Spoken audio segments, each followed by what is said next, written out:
ashama arkafune ummatota keenya qaalii duraan dursee nageenyi keenya qaalii fi ummata keenya qaalii nageenyi qaaliin isin haga qabu jechaat qophii teenya takka lama sadii jennee osoo eegalin duratti godina addaa ummatota addaa magaalaa addaa keessatti argamna ummatota kana wajjin wal isin barsiisuudhaaf akka addatti qophoonee dhufnee jirra akshin isaaniitillee waan addaati mee akkuma nama sosodaachisanii maatii addaa takka keessa seennee jirra mee duraan dursee maqaa kan keenyu sin jaamee ummata wajjin wal barsiisnu ummata kan boon ummanni duraan na beeka ummanni hundi si beeka na beeka namu duba maqaan kan keemee anumaafu mi khaanaa sin beene maqaan kiyya bo maqaan kiyya khabbaan kon koonaa baase mudaffis hayyee maqaa bareeda qabdaa mee ati hanga walitti deemnu kumee qoy isas irraa barreeka gaafadhu hayyee mee maqaan kan keenyu sin jan Abo. Maqaan kan keenyu sin jammee hawaasa wajjin wal barsiifnanneet. Maal jette? Fuula kaameraa dura irraa har'a uummata hedduutu muka qoree hunda isin laala waan ta'eef uummata wajjin wal barsiisuudhaa karaa dheeraa imalee dhufe fuula akkam jetta? Fuulli kaameraa maali? Xiyyeeqoon kaameraa qaba? Xeetii miti abbo fuula kaameraa jechuun nama hedduutu isin daawwata amma namni kan mukarra jiru jira kan akkanatti adda harkarra kaatee isin laalu hundaa jira beete saniifuu uummata kanaa wajjin mee maal jetta maqaa kan keetti sibsiifiti? An ummata wajjin wal arguun barbaadu. Maaliifoo? Maali ani dalagaatii jaan dalagadhaa ummanni magaalaa jiraatanii maaltu walii waliin nuuf deewu? Dhimma isaanii jechuudha. Dhimma isaanii tan guyyaa oorutii keessan oola maaltu immoo tan waliin nuuf deewu? Hayyee maqaa kan kee amma isaanii an maayimi amma? Maqaan kiyya muummee sharoo. Muummee sharoo maqaa bareeda qabda. Kana fakkaataa ummatoota keenya maatii addaati. Wantoonni isaan janganaa gaafittiin seenne gaafii takka kan dhaleessinuuf ta'a. Akkanumatti nu duuka bu'aatiin hordofaa isin jenna. Mee mudaffis keenya? Yeey! Akkaan dhageetti qa? Maal dhageessi? Akkaan dhageetti? Mudaffis kun nama jabaadha. Aartii Oromootis innaa guddisuudha. Aartii Oromoo nama indoomi nyaachisaa ture. Nama akkaan jechuu aartii Oromoo tana guddisuudhaaf qaama hundi irraa dhiqu ture jan. Amma keessattuu sirba gungumee isaa dalagee jechuu ture manni. Taphee silaa eenyu dalage? Dubbiin tun dhuguma? Dubbiin tun dhugaa ganamuu batala kiyya ganama giseen hirriibaa kaasu ittumaan gunguma.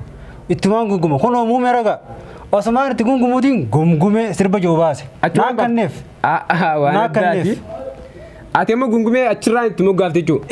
Hayduuba namoonni tokko mudaffis fuudhee ati fuutee jirta jechuudha. Hin fuunes ni jaanii ati amma abbaa bata dhagee jechuudha. Daan fuutee jirta daan. Laa hawla walaa quwwata illaa billah. Fuutee jirta.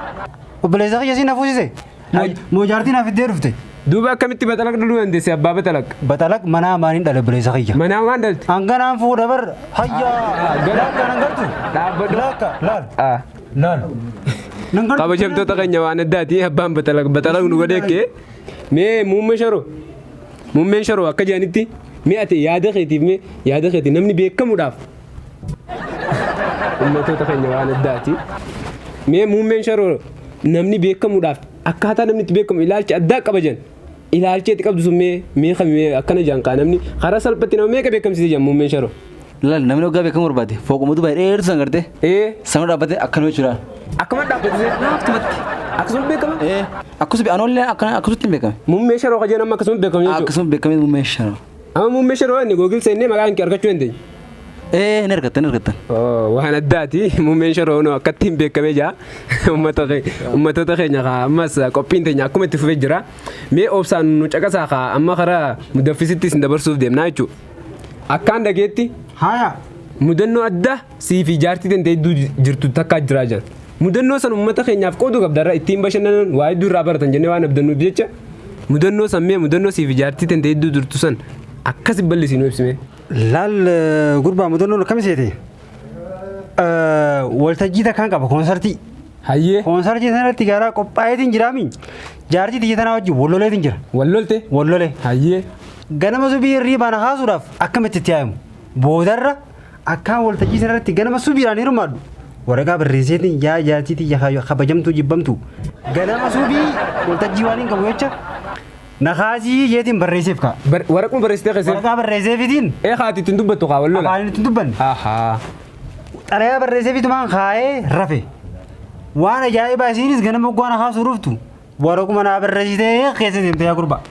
Ganama subiin. Giseen silaa subiin koo qabaa makriba giseen hirriibaa qabu kun waraqaan barrootee jirti. isinis kaaftee qa Na haasise akkasitti. akkasitti kaa gaatis waraqaa keesseef isinis waraquma sii keessa Akkasii konseptii sana dabartee. waan addaati kabajamtootaa fi jaalatamtoota uummata keenyaa waan addaattu hedduu mudannoo ajaa'ibaati waa illee irraa baratan jechuudha galanni galataan deebi'ee jira jechuudha mee karaa muummee sharootiin isin dabarsa mee muummee sharoo muummee sharoo muummee sharoo Muummee. Illee abbaa fatana. Irrafin gamaan taasisa. Jabanaa nuti hin finne anummaa namsatti sanii zaman nurraa dhiisaa. jabanaadha Nurraa dhiisaa inni deema firraa. Qoy muummee sharoo keenya qoy sagantaan dhumu jirti xiqqisho nu obsite xiqqisho mee akki jaanka Akkam jaan. naasitti mujjira oo Natti kaabba miti ayyee. akkin jee mee muummee sharoodha waa'ee fardarraa akkanatti biriif godheen namaa ibsa jan Farasiin keenya wagabii isaarraa qusulii qaba akka labbiisatti hin taqqasaaqasu. hin taqqasaaqasu waa'ee muummee sharoo amaaranya dandeessa cuuqa Anoo maala beekaa maranya. amaaranyaan beektu Afaanuma morootiin haasa anoo maala hin beeku. eegaa kabajamtoota keenya waan addaatiin inni amaaranyaa hin beeku jira garuu inni kaasoo amaaranyaa asoo jira farasiin isaanii wagabii isaarraa qusulii qaba mada qaba jechuudha keenya madaan qabu sun kanuma isaaniiti isaanumaaf dhiifna kanuma isaanii na fakkaata ayyee karaa muddaffisittiin sin dabarsame mudaffis keenya mee ogummaalee hedduu si biratti argamanii mee ogummaa nuti irraanfanne keessaa hoo qabaatte mee takka kaa Ogummaan laal bash na bira. Ta'e irraanfattee hundaa jira dhuguma keetiin ati irraanfata kana guddataa bira duraanu. eegaa barti kun irraanfadha Laa gaaf tokko xayyaaraan oofu ture jii. xayyaara oofuu Xayyaaree. Laa xayyaaraan hin oofeette. hayyee Osmaan xayyaara kana oofuuti. Oowwi isaan nu godhe beektaa? oowwii sin fite Warra yaabbatee deemu kana qabeetiin maskoota irraa bane moo akka qilleensi seenuuf jee.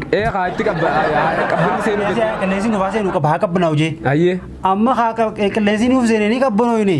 Hayyee. Namni duraan oowwee jira dhiira dhalaan nama oowwee jira. Sanboota qabbanaawan. Qabbanaan. Xayyaara kana saffisaa egaa oofu jiraami. Hayyee. Osmaan oofuutiin kaayaa bureessa kiyya gaara mul'ata maan gahin. gaara mul'ataa gubbaa Gaara mul'ata akkuma geettiin kormalan mul'ata kanaan arge. hayyee Laal eegaan fireen achii qabe.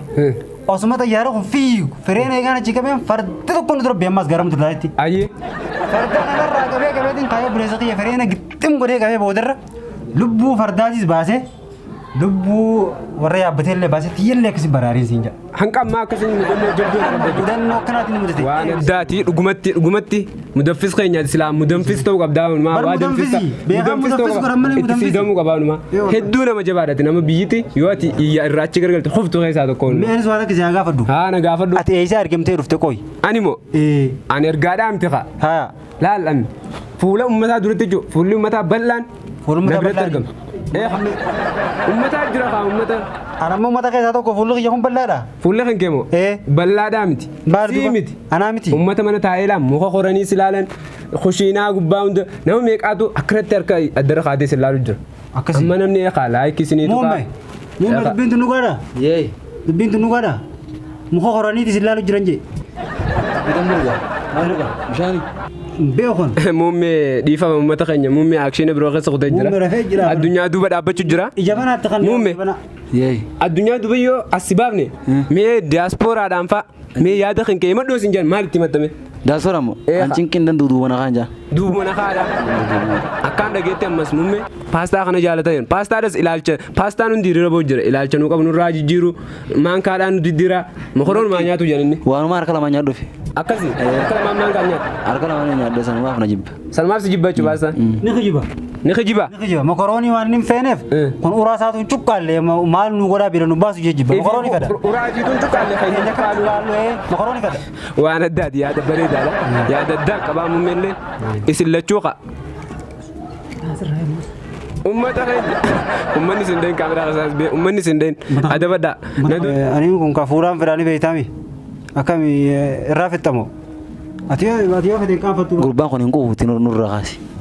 inni kun waan ajaa'ibaati dubra numa fuudha ulfaatteetuma lafa kaa numa fuudha ulfaatteetuma lafa kaa jenna ati ogguu fuute maaliif hin taanneen sitti ulfaattullee maaliif yookiin gojjitti maan kanneen dubra ogguu fuute maal taate Oggaan fuudhe. Fardan qaba. Akkasii miti. Kiiluma teessan irri isaa jeetiin dadhabe dubra. Ni boona jechuudha. Ni boona keessa kiiloon isaanii 80 dila kana baadhadhee deemuun hin danda'a. Ta kiiloo 40 ta 50 barbaadu jira. Kanaafuu hin fuune siin jaabar. Abbaa batala goosaniitu manaan jaan. Osaniitu abbuma batala. Batala manaa maaliin dalee gumee kan siima. Naa Hummaaruma ta'e. Dhiifama qaba. Ayyee kabajamtoota dhaggeeffattoota uummata keenyaa uummata qaalii uummata jaalatamaa interviewun teenya karaa fuuldurattis akkuma itti fuftu jirti. Gola hunda seennee gola dukkanooytu gola golgolooytu maatii addaa uummata addaatis ganallee qabannee isin dhufna. Uummata keenya. Uummata keenya qaalii jira. Osoo nuti bira teenyuuti uummata faarsaa uummata keenya kunoo uummanni kunoo kan uummanni kana uummata garteemu hayyee haa uummata keenya qaalii qophiin teenya asumarratti dhaabbattee jirti hanga guyyaa biroo walitti deebinutti ija banaa nu eegaa kunis rafaa nu eegaa kunis gammadaa nu eegaa akkasin toleen nu eegaa kana isin jenna uummata keenya qaalii akka feetanii bulaadha isin jaa muummee sharoo akka feetanii toolaa isin jaa